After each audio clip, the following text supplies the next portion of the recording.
Hello everybody, it's Angie. How is everyone today? Coming on to do day 16 of my 31 days of Christmas journal makes.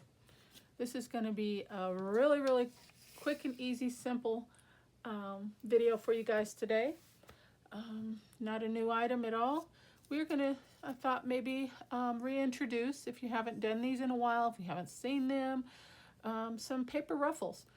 You know, so often we do them with lace and trim and fabric. They're just as easy to do with paper, okay? If you have strips, they do not have to be any particular size. They don't have to be straight edge. They could be torn a little bit, you know. I just happen to have a piece here, and I just cut these in half, okay? And then I had a couple others. And all you do is just bend and fold. Just make yourself a ruffle, okay? Just about every inch or so, or every inch and a half, totally up to you, depending on how close you want the ruffles. And you just do a fold, just do a mountain valley fold, you know, type thing, and go all the way down your paper, okay? If you don't have a sewing machine, you can just glue it.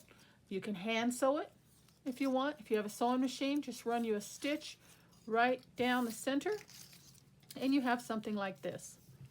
Well, any of these actually. You do not want to see me sew, really. I've pulled out my sewing machine a couple times, but I'm not a good sewer, so I didn't think that would be something you guys really want to observe me doing. But I went ahead and did that. I just folded some strips that I had, and I just used a piece of I had some red thread in the sewing machine, and I just ran a stitch right down the middle, okay? And they're just different sizes. If you want short pieces, here's one just with a short little piece. This one here, I ran down, turned around, and came back. I really like that look with the double stitch. That is really cute. Again, here's another double stitch. And as you can see, and this is another preference as well. Some like to see the little threads hanging. Some prefer them to be clipped off. Totally up to you. Some of them I clipped, some of them I left on. This one, just one stitch down the middle.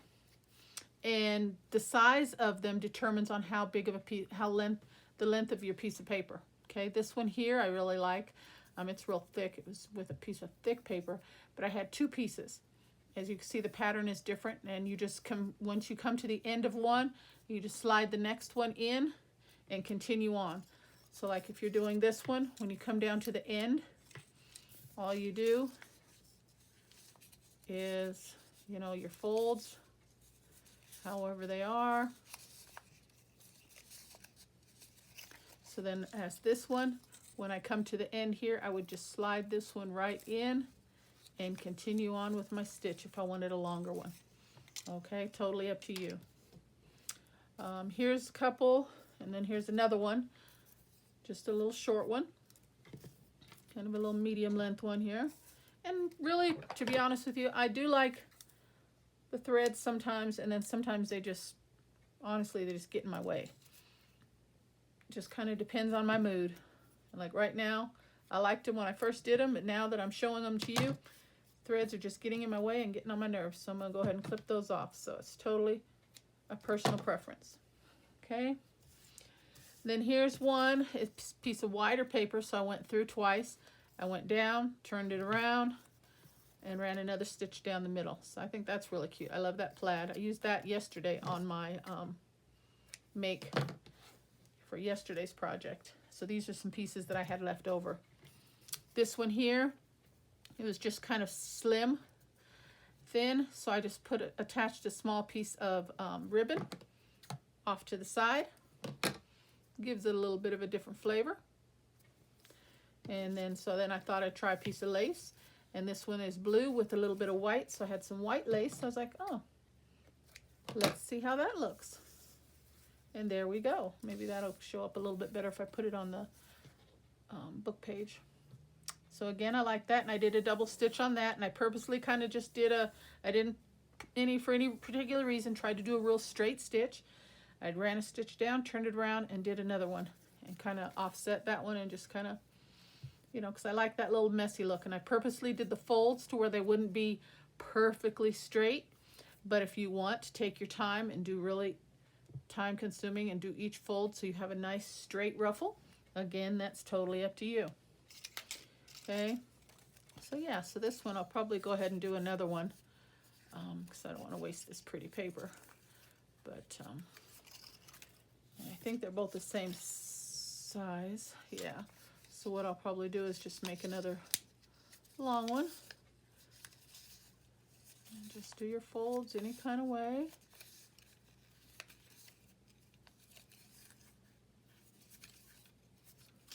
Just like so, and I'll probably make one long one. I'll just continue on with this one, and it'll probably be more this length when I'm done. It looks really long now, but once you get your stitches in, it shortens it up quite a bit.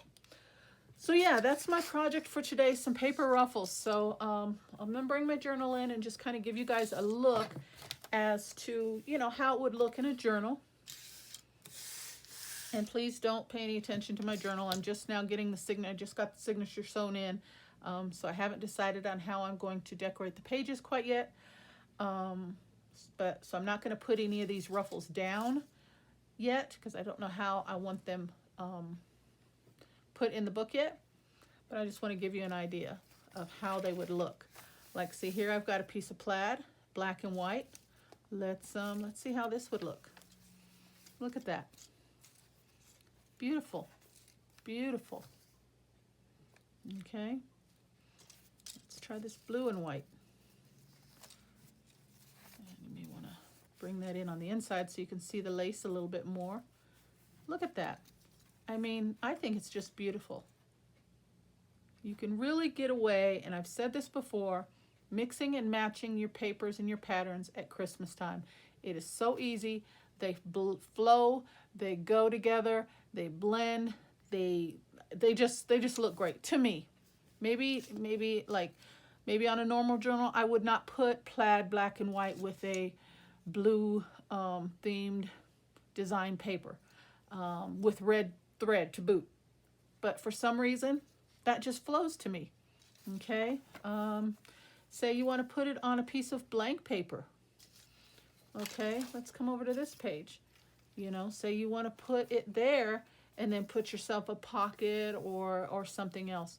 Again, you know, and I kind of like the look where that's just a little bit off of the page, but if you wanted to bring it in a little bit, you definitely could do that. But I kind of like the look where it's just hanging off of the page just a tad. Okay, so you can kind of see a little, and I'd probably come in with a little bit of ink on the opposite side. Okay, well, how about let's look at that. See how that would look. Again, cute. Say you don't want a full page ruffle. Maybe you just want a little small something right up at the top or in the middle. You know, look at that. That would look cute. The red thread goes with the red vehicle there. Very cute.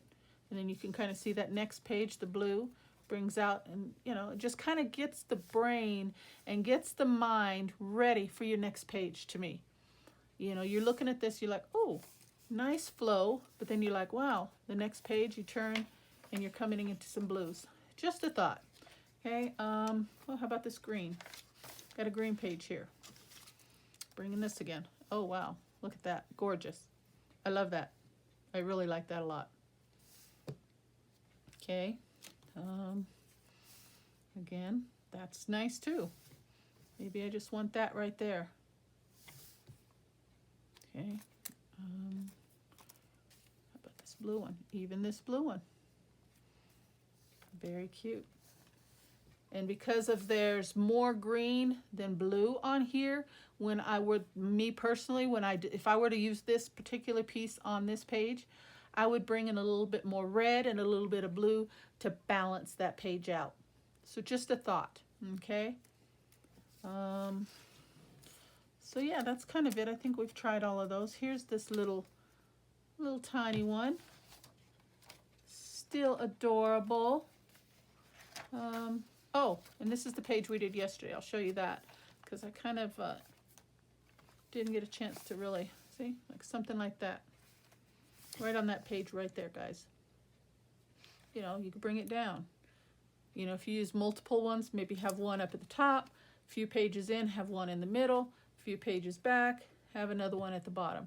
It's just like having a tab, but just a different style. That's all. That's all it is. Okay, so that's it, guys. That's it for my project for today.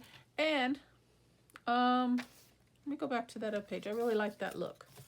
I'm not saying I'm going to do that right now, but say I was to do something like this. Again, that right there is pretty, but you could even go one step further. And, oh, well, I was going to show you with that, but as you can see, I am out. So I'm going to grab this just for the sake that it's handy. Okay. Say we wanted to make a bow. Okay. Make yourself a bow. And I'm not going to cut this, but if I were to use it, I would cut it down according to the size that I wanted. And you just kind of shape it a little bit for you guys. Okay. And maybe put a bow right there. Glue that down like so. Yeah, let's maybe find a different page. What about this page? Oh, I have a page like, oh, there it is. Maybe I want to bring this color in over to this side against this coffee dyed paper there. Look at that. Isn't that nice? Okay. Maybe I want to use this up here. Okay. And then put a bow, not this particularly style or ribbon, and definitely not the length. I just don't want to cut this down because I don't know how I'm going to use this piece, but put that right there, glue that down with a small little ribbon, and I think that would be adorable. Or you could put, I have a whole bunch of little bits up here. Where are, these are nice. You know, do something like that with one of these right up in the corner, just like that. How cute is that? Okay, so again, just trying to give you guys some ideas, different ways that I might look at it, and it might trigger something within yourselves to make you look at something a little bit differently as well. Okay, so I hope that's helpful, and I hope you like the project. And you will see these again when it comes to time when I actually sit down with you guys and go through the journal and we start decorating some pages. I just don't really know how I want to do it, and that's why you see some bits and pieces in between. I just put this together yesterday, and I started playing with a few pieces, kind of saying, oh, that looks good there in my mind, but I don't have anything down yet, okay, because I'm not sure. Okay, so that's our project for today, guys. I really hope you like the paper ruffles, and maybe you guys give it a go in some, and it doesn't have to be on a page, okay? Let's take that one step further. Here's a tag, and it just made me think of that because I just saw that. Maybe it's just a tag that you want to decorate. Take one of the little pieces, and you can use it as a tag pull, okay? Or you're decorating the page, you might want to put one on the actual tag or on the journal card.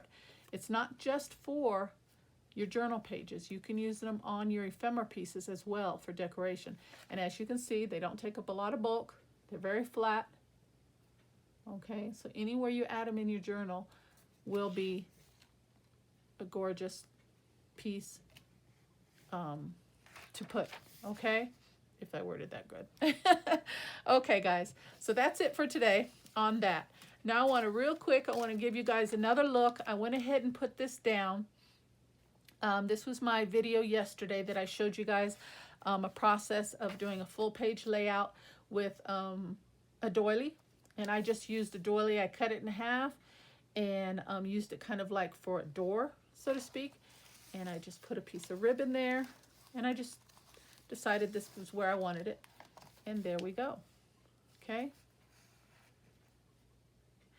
Okay, and then the part that you didn't see Let me go ahead and close this back up. So this is how it would look in your journals, closed. You know, put yourself a pretty little ribbon and tie a bow. And here I am again, all thumbs. Okay. But isn't that cute? And actually, I can trim that down just a little bit more. It's kind of still a little bit long. But isn't that cute? I think that's just an adorable page. Okay. But then you think, well, yeah, that's a pretty page, but I don't have anywhere to write. Right behind is my journaling card. And it's a full page journal card.